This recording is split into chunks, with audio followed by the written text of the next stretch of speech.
Hey there YouTube, James here with a brand new Samsung Galaxy S8. We know you're excited about this one, so we're just going to jump straight into it.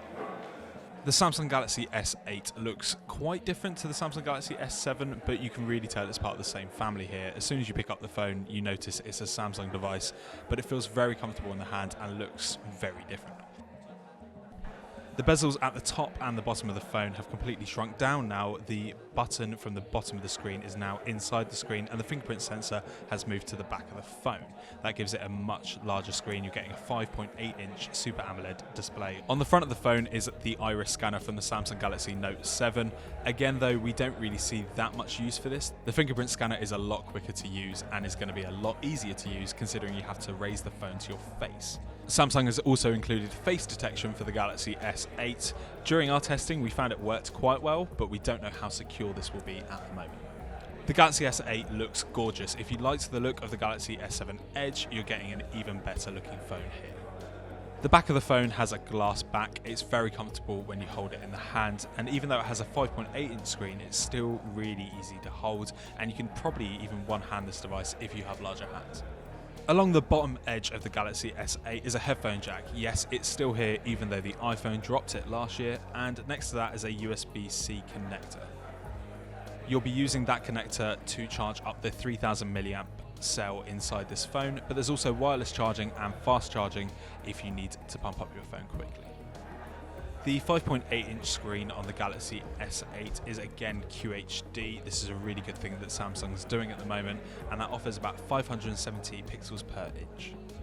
It will default to a Full HD screen, or at least the devices we saw today did default to Full HD, so you may want to change that in the settings to change it to the QHD resolution.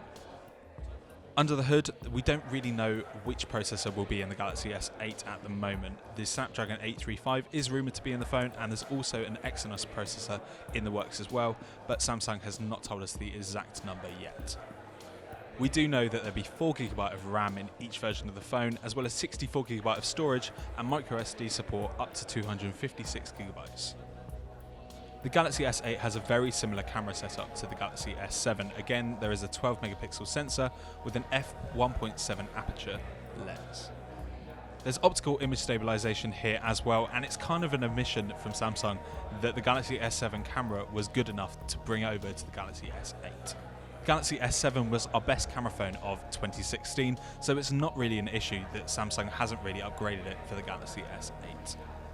And on the front of the phone is an 8 megapixel sensor with an aperture of f1.7. The Galaxy S8 is running Android 7 software at the moment, and we expect it to get Android O in the future. The big highlight of the software here though is a new assistant technology called Bixby. This is a rival to Siri or Google Assistant and is actually made by Samsung themselves. The fact Samsung is including a dedicated button here shows that Samsung really wants to push this feature. For Google Assistant or Siri, it's just software on the phone. Here you've got a dedicated button. Some of the features of Bixby include stuff we've seen on Siri and Google Assistant, such as learning what the weather is like, but there's also other options that use the camera. One of these, for example, is pointing your camera at the Shard, and it will be able to tell you that the Shard is a building in London and give you information of that building.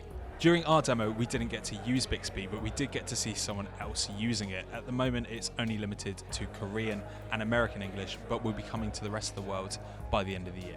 We also have a video on the Samsung Galaxy S8 Plus. If you want to know what those differences are, watch that video now. Upon first impressions, you may think the Galaxy S8 is an iterative update, but really when you deep dive into some of the new features here, there's some really good upgrades from Samsung. This phone looks great, there's some really nice new features, and we're really looking forward to our full review in the coming weeks.